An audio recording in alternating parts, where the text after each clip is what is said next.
Moi. Puhutaan vähän semmoisesta asiasta kuin B2B-markkinointi vuonna 2017. Että mitä tapahtuu ensi vuonna? Tässä on juuri vuosi vaihtumassa, eletään vuoden viimeisiä päiviä. Ja semmoinen homma, mitä inboundissa ainakin tapahtuu inbound-markkinoinnissa, on se, että interaktiiviset sisällöt tulee kasvamaan. Eli tämmöinen maailma, jossa pelillistetään ja laitetaan se käyttäjä, se lukija tekemään asioita, jotka hänelle on merkityksellisiä. Esimerkiksi kaikennäköiset pollit, testit, laskurit, verkkokurssit, verkkomaailmat, jossa se käyttäjä voi oman maailmansa asemoida siihen todellisuuteen, mistä milloinkin on kysymys. Eli tämän tyyppiset asiat kasvaa tosi paljon. No sitten semmoinen juttu, mitä säkin tällä hetkellä teet, niin sä katot videoita, eli nämä videot kasvaa. Nämä tulee kasvaa sosiaalisessa mediassa. Kun sä katot sitä sun omaa Facebook-feediä, niin siellä on koko ajan Facebook-live sitä, Facebook-live tätä, ja tämän tyyppiset videot kasvaa myös. Paitsi, että videotuotanto noin niin kuin yrityspuolella kokonaisuudessaan kasvaa. Videoihin liittyy myös semmoinen yksi mielenkiintoinen juttu, että tämmöinen Snapchatismi kasvaa myös koko ajan, eli me tullaan näkemään videosisältöjä, jotka hävii pois tietyn ajan jälkeen. Eli ne ei ole siis ikuisesti verkossa olevia, vaan ne on vaikka viikon voimassa tai päivän voimassa, ja siitä tulee enemmän nopeampaa ja reaaliaikaisempaa tekemistä.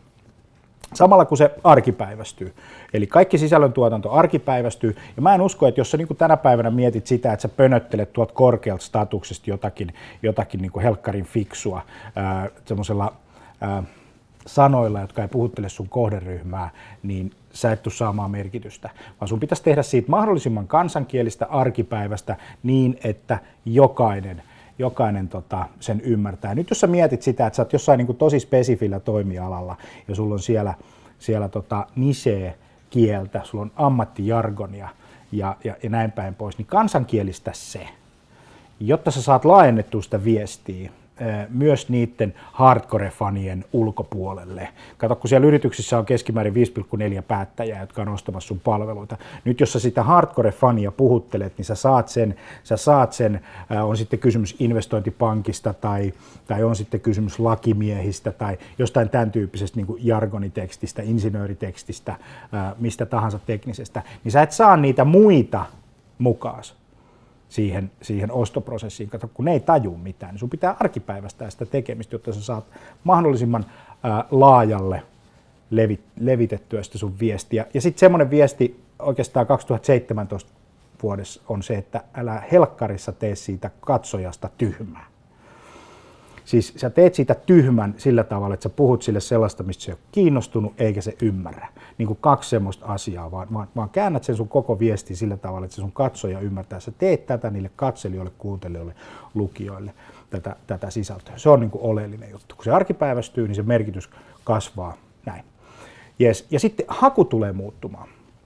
Googlesta tulee, muistat semmoisen hakukoneen joskus 90-luvulla kuin Ask Jeeves, eli siitä tulee tämmöinen tai se on tällä hetkellä, ihmiset kysyy siltä kysymyksiä, kuinka mä teen sitä, mistä mä löydän tätä, eikö näin, tämän tyyppisiä asioita. Se vaikuttaa sun sisällöntuotantoon. Lisäksi se vaikuttaa siihen sillä tavalla, että hauista suuri osa, tai niin kuin kasvavin osa on puhella tehty haku, joka tarkoittaa silloin sitä, että se kasvaa koko ajan, ja se on myös Suomessa. Kato, miksi se on Suomessa? Android-laitteet on suurin älylaitekanta, mikä tuolla taskus ihmisillä on, ja niiden noi puheominaisuudet on todella kehittyneet. Google on panostanut siihen tosi valtavasti, ja suomen kielellä.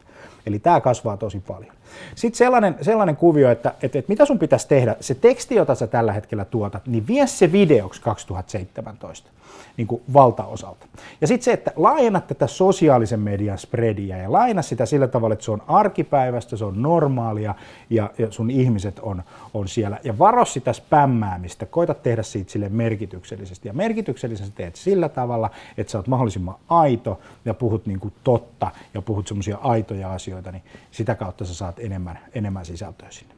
Yes. Ja sitten se, että kiihdytä sitä sisällöntuotannon niin kuin frekvenssiä. Sun pitää arkipäivästää. Samanaikaisesti kun videot lyhenee, ne arkipäivästyy, niiden lifespani pienenee, eli se aika, mitä ne on niin kuin olemassa, niin sä et voi mennä niin kuin isoihin tuotantoprosesseihin, koska siinä ei ole mitään järkeä, vaan sun pitää elää sillä tavalla, että sulla on se matkapuhelin. Mun matkapuhelin on jossain tuolla, mutta siis, että sulla on se matkapuhelin niin kuin taskussa ja sä sillä kuvaat koko ajan. Ja sitten yksi asia semmoinen, että helpota sitä sun asiakkaan ostamista. Kato, sulla on niin hirveästi vaihtoehtoja, niin mitä helpommaksi se ostamisen teet, sä näytät sun hintoja, sä koetat niinku, saada sitä sun ostoprosessia siellä verkossa menemään, niin sen paremmaksi sä muutut siinä. Siitähän asiakaskokemuksessa ja kaikesta on kysymys, että sä et niinku vaikeuta sitä asiakasta. Kato, siinä on semmoinen juttu, että tarjonta on räjähtänyt, mutta se kysyntä on pysynyt samana. Eli sillä ihmisellä on tosi paljon vaihtoehtoja ja sunkin alalla. Ja tuossa voit myydä jotain tosi kompleksista, mutta jos teet on 17 muutakin, niin Google etusivulle mahtuu teitä vaan 10, eikö näin? Ja sitten kolmosen, joka nappaa sen kaiken suurimman trafiikin, niin sinne mahtuu vaan 3, niin kysy itseltäsi 2017, ootko mukana siinä sun asiakkaan tekemässä kysymyksessä kyllä vai ei? Ja jos sä oot päättänyt olla siinä mukana, seuraava kuvio on sitten se, ootko valmis tekemään ne investoinnit, jota se homma vaatii. Mut hyvää uutta vuotta sulle. Ja me nähdään näiden videoiden merkeissä. Mä kerron sulle seuraavalla videolla, että minkä helvetin takia mä teen näitä. Nähdään.